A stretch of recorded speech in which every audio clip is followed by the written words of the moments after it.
अभी अभी जिम करके आ रहे हो? अरे ये तो कुछ नहीं है। अभी तो मुझे अपने डोले को 30 इंच का करना है। अरे सूरज भाई, 30 इंच की तो मेरी कमर है। और अगर 30 इंच का डोला बना लोगे तो खाना खाने के लिए हाथ मुंह तक ही नहीं जा पाएगा। वो सब मैं बाद में देखूंगा। लाओ जल्दी मेरा चिकन फ्राई ले आओ। ठीक है, अभी लाया। दुकानदार जाता है और एक बड़े से बर्तन में ढेर सारा चिकन लाता है। ये देखकर नमन, अरे भाई, तुम्हारे और दोस्त भी आ रहे हैं क्या, जो इतना सारा चिकन ले लिया है? अरे नहीं नहीं, ये तो मेरा अकेले का खाना है। लगता है तुम इस गांव में नए आए हो। हाँ, मैं इस गांव में नया आया हूँ। ओह अच्छा, मैं तो खाने के ऊपर फूड चैलेंज गेम भी खेलता हूँ। आज तक मुझे कोई हरा नहीं पाया है। नमन मन ही मन सोचता है, अगर मैं इसे फूड के लिए चैलेंज करूं तो शायद मैं इसे जीत सकता हूं और मेरा कुछ फायदा हो सकता है। अच्छा, तो ऐसी बात है क्या? मैं तुम्हें चुनौती देता हूं। मैं तुम्हें खाने में आसानी से हरा दूंगा। जितना तुम खाओगे उससे ज्यादा ही खाकर दिखाऊंगा। क्या कहा? तुम तुम मुझे चुनौती दे रहे हो, वो भी खाने में? अरे अपना साइज देखा है क्या? तुम्हारे पेट से बड़ा तो मेरा सर है। हो, मैं तुम्हें खाने में हरा दूंगा। ठीक है, तो कल इसी टाइम होटल पर आ जाओ।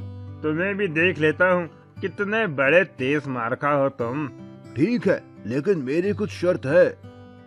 ठीक है, बताओ क्या शर्त है तुम्हारी? अरे, अगर मैं जीत गया तो तुम्हें मुझे रहने के लिए एक घर देना होगा और खाने के बीच में हम ब्रेक भी ले सकते हैं।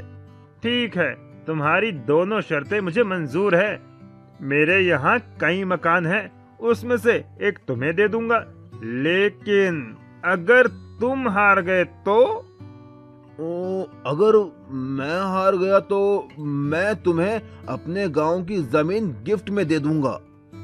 ठीक है, तो कल मिलते हैं।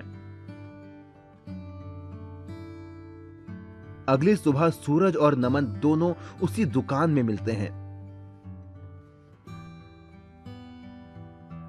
आ गए हारने के लिए? वो अभी पता चल ही जाएगा कि कौन हारेगा और कौन जीतेगा।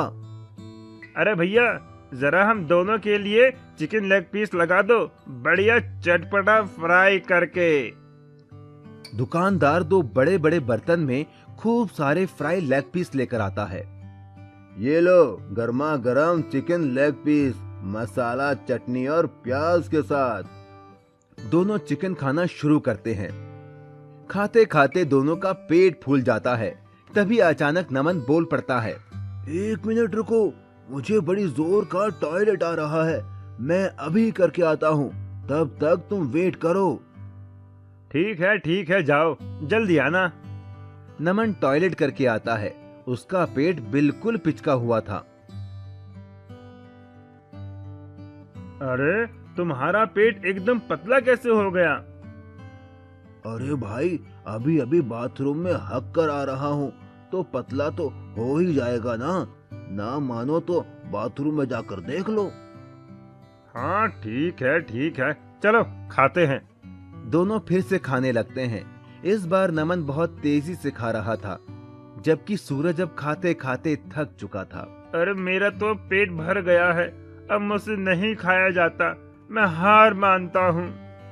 नमन प्लेट का सारा लेग पीस खा लेता है। मैं जीत गया और शर्त के हिसाब से तुम्हें अब मुझे रहने के लिए एक घर देना होगा।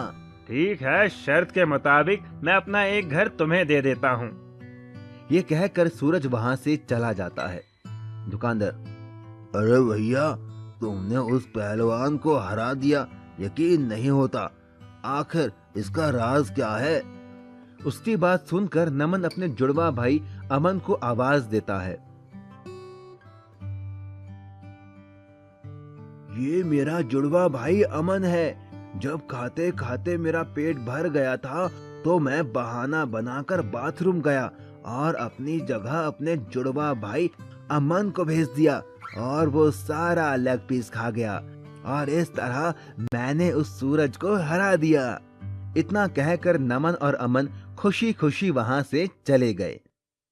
मैजिकल हैन। उत्तर प्रदेश के गांव में अब्दुल नाम का एक मेहनती इंसान रहता था जो ऑमलेट बेचकर अपना घर चलाता था। उसकी एक रजिया नाम की लड़की थी जिसका सपना था डॉक्टर बनने का और वो उसके लिए दिन रात मेहनत करती थी। वो जब भी अपने पापा का हाथ बटाने आती तो उसके पिताजी मना कर देते। नहीं बेटी, तुम ये ऑमलेट मत बनाओ, तुम्हें तो बड़े होकर डॉक्टर बनना है। ठीक है पिताजी, लेकिन जिस दिन मैं डॉक्टर बन जाऊंगी आपको काम नहीं करने दूंगी, आप बस आराम करना। पर एक दिन कुछ ऐसा हुआ कि रजिया के डॉक्टर बनने का सपना टूट सा गया। रजिया के पिता का एक्सीडेंट हो गया और डॉक्टर ने उन्हें 2 साल तक बिस्तर से उठने के लिए मना कर दिया। रजिया को ऑमलेट बनाना आता ही नहीं था, ना ही वो ठेला लगा सकती थी, इसीलिए वो जंगल जाकर लकड़ियां बिनकर लाती और उन्हें शहर में बेचकर अपने परिवार का पेट पालती। उसकी पढ़ाई भी पूरी तरह छूट गई। एक बार जब वो लकड़ियां बिनने पास के जंगल गई तो उसे किसी के रोने की आवाज आई। मुझे बचाओ, मुझे बचाओ, बचाओ मुझे। रजिया दौड़कर उस आवाज की ओर गई। उसने देखा एक अजीब सी दिखने वाली बूढ़ी औरत रो रही थी। उसके पूरे शरीर पर घाव और फोड़े थे। उसने जाकर उससे पूछा, माँ जी, आपको क्या हुआ है? मुझे एक बहुत खतरनाक बीमारी है जिस वजह से मेरा शरीर धीरे धीरे गल रहा है। अगर पास वाली पवित्र नदी से पानी लाकर मुझ पर छिड़का जाए तो मैं ठीक हो जाऊंगी, लेकिन एक शर्त है। कैसी शर्त माँ जी? मैं तो उस पानी से ठीक हो जाऊंगी, लेकिन मुझको ठीक करने वाले इंसान को ये बीमारी हो जाएगी। रजिया ने कुछ सोचा और कहा, कोई बात नहीं, मैं आपको यूं दर्द में नहीं देख सकती। आप मेरी दादी की उम्र की हो, मैं आपकी बीमारी लेने को तैयार हूँ। इतना कहकर वो जाने लगी, लेकिन तभी उस बूढ़ी औरत ने उसे रोका और वो औरत एक खूबसूरत परी में बदल गई और रजिया से बोली, मैं तो बस तुम्हारी परीक्षा ले रही थी। आज तक तुम जैसा भला इंसान मैंने कभी नहीं देखा जो दूसरों का दर्द और बीमारी अपने ऊपर ले। बोलो, तुम्हें क्या तकलीफ है? फिर रजिया ने सारी बात परी को बताई कि कैसे पिता का ऑमलेट का ठेला ना लग पाने की वजह से उनका परिवार भूखा मर रहा है। उसकी बात सुनकर उस परी ने एक मुर्गी रजिया को देकर कहा, ये एक जादुई मुर्गी है, बाकी मुर्गियाँ तो सिर्फ अंडे देती हैं। ये मुर्गी तो सीधा ऑमलेट देगी, वो तुम जितने चाहोगी उतने। रजिया उस जादुई मुर्गी को लेकर घर आ गई और उसने फिर से ठेला लगाना शुरू कर दिया। वो एक कमरे में मुर्गी को छिपाकर ऑमलेट बनाने का नाटक करने लगी ताकि किसी को जादुई मुर्गी का पता ना चले। वो मुर्गी दिन में जितने ऑमलेट चाहे उतने देती। यही नहीं, उसके ऑमलेट सबसे टेस्टी थे। इस वजह से बाकी ऑमलेट बेचने वालों के यहाँ लोगों ने आना बंद कर दिया। इस बात से जलकर उनके पड़ोसी सलमान ने चुपके से उस कमरे में झांका तो उसे वो जादुई मुर्गी दिख गई। उसके मन में लालच आ गया और वो मुर्गी चुराकर घर ले आया। अब मैं भी इस जादुई मुर्गी से ऑमलेट बनाकर बेचूंगा और अमीर बन जाऊंगा। चल मुर्गी, वैसा ही टेस्टी ऑमलेट दे और मुझे अमीर बना दे। लेकिन उस जादुई मुर्गी ने बदले में उसे इतना कड़वा और बदबूदार ऑमलेट दिया जिसे खाकर लोगों ने उल्टी के साथ ही लालची सलमान की पिटाई लगा दी और वो जादुई मुर्गी वापस रजिया के घर चली गई। रजिया फिर से जादुई मुर्गी का ऑमलेट बेचकर पैसे कमाने लगी और एक दिन डॉक्टर बन गई। उसके पिता अब्दुल भी ठीक हो गए। इसके बाद रजिया ने उस मुर्गी को जाने की इजाजत दे दी क्योंकि अब वो मेहनत करके पैसा कमा सकती थी। Underground food challenge. एक गांव में एक हुक्कू नाम का आदमी रहता था। वो देखने में हट्टा कट्टा मोटा तगड़ा था। हुक्कू बहुत ज्यादा खाने का शौकीन था। हुक्कू अपने खाने की वजह से पूरे गांव में मशहूर था। वो लोगों के साथ तरह तरह के फूड चैलेंज करता था और जीतता भी था। हुक्कू ने एक कुत्ता भी पाला हुआ था। वो जिस भी फूड चैलेंज में जाता अपने कुत्ते को साथ लेकर जाता।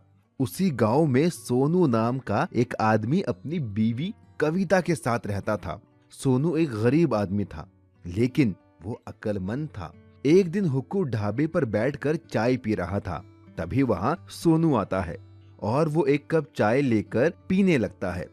अरे तुम तो वही हो ना जो लोगों के साथ तरह तरह के फूड चैलेंज रखता है।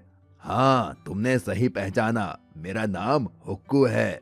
हम जैसों को तो पेट भरने के लिए पैसे कमाने पड़ते हैं, लेकिन तुम तो अपना पेट भरने के साथ पैसे कमाते हो। बढ़िया काम है। मेरे जितना खाना खाना बच्चों का खेल नहीं है। तुम जिस दिन मेरे साथ फूड चैलेंज खेलोगे तो पता चल जाएगा। क्या कहते हो जाए मुकाबला? अरे नहीं नहीं, आज नहीं। इतना कहकर सोनू वहाँ से चला जाता है। सोनू घर पहुँचने पर अपनी बीवी कविता के पास जाता है। कविता, पता है आज मुझे हुक्कू मिला था। हुक्कू? ये कौन है? वही आदमी जो लोगों के साथ फूड चैलेंज खेलता है। वो तो मुझे भी फूड चैलेंज खेलने को बोल रहा था। अच्छा, अजी तो एक काम करिए ना, आप भी उससे फूड चैलेंज खेल लीजिए। अगर हार गया तो पैसे भी देने पड़ सकते हैं। एक बार फूड चैलेंज खेल कर तो देखिए। कविता के बहुत कहने पर सोनू फूड चैलेंज खेलने के लिए मान जाता है। सोनू अगले दिन हुक्कू के पास जाता है। हाय हुक्कू भाई, कैसे हो? अरे तुम तो सोनू हो, बोलो कैसे आना हुआ? मैं तुम्हें चैलेंज करता हूँ, क्या तुम मेरे साथ फूड चैलेंज खेलोगे? क्या कहा? फूड चैलेंज खेलोगे तुम, वो भी मेरे साथ? हाँ हाँ, सही सुना तुमने। ठीक है, चलो आओ खेलते हैं फिर। हुक्कू बहुत सारी खाने की चीजें लाता है और एक टेबल पर रख देता है। अरे वाह, इतना सारा खाना! Chicken fry, chicken leg piece, tandoori chicken, मजा आ गया खाने में। तो शुरू करें अपना चैलेंज। हुक्कू के कहते ही दोनों खाने पर टूट पड़ते हैं। हुक्कू चुपके से तंदूरी चिकन अपने कुत्ते को खिला देता है। देखते ही देखते हुक्कू सारा खाना खत्म कर देता है और जीत जाता है। देखा, मैं फिर से जीत गया। चलो लाओ मेरे पैसे। Oh shit! सोनू शर्त के मुताबिक हुक्कू को पैसे देकर चला आता है। क्या हुआ जी? कुछ नहीं, बस हार गया मैं फूड चैलेंज में। हे भगवान, ये हुक्कू का बच्चा कितना खाता है, इसकी सांस भी नहीं फूलती क्या? ये सुनकर सोनू के दिमाग में एक आइडिया आता है। वाह मेरी जान, क्या आइडिया दिया है! क्या हुआ जी? हमारे बंजर खेत में जो हमने पानी के लिए अंडरग्राउंड बनवाया था, उसी में फूड चैलेंज खेलूंगा।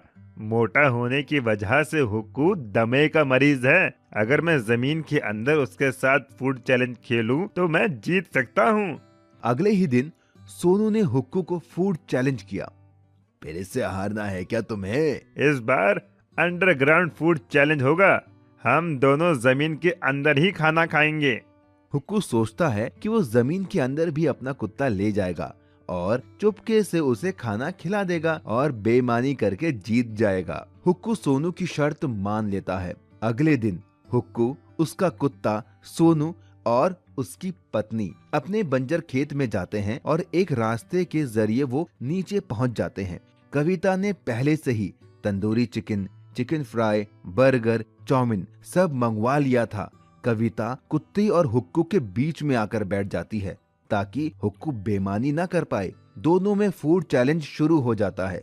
खाते खाते अचानक हुक्कू को सांस लेने में दिक्कत होने लगती है। उसका कुत्ता भी उससे दूर था, वो बेईमानी भी नहीं कर सकता था। अरे बाप रे, अब और मुझसे नहीं खाया जाएगा, मैं अपनी हार मानता हूँ। ये सुनकर वो सारे बाहर आते हैं। हुक्कू सोनू को पैसे देता है और चला जाता है। सोनू और कविता भी खुशी खुशी अपने घर चले जाते हैं। इस तरह सोनू ने अपनी अक्लमंदी से फूड चैलेंज को जीत लिया था। नागराज का खजाना। सुनो, हमारे इस जंगल में कितने सारे नाग हैं। क्यों ना हम उन्हें शहर में बेचकर खूब सारा पैसा कमाएं? फिर हमारे पास भी बड़ी गाड़ी होगी, स्विमिंग पूल होगा जिसमें गर्म पानी होगा, मेरे पास गहने भी होंगे। हाँ, सही कहा, हम ऐसा ही करते हैं। फिर हमारे पास भी शहर में बड़ा घर होगा। चलो अभी जंगल जाते हैं और नाग पकड़कर लाते हैं। ये कहकर दोनों एक बड़ा थैला लेकर जंगल की ओर नाग पकड़ने निकल गए। लेकिन उनकी ये बात उनके पड़ोस में रहने वाली एक लड़की सीता ने सुन ली और उसने अपने पिता को बताया। पिताजी,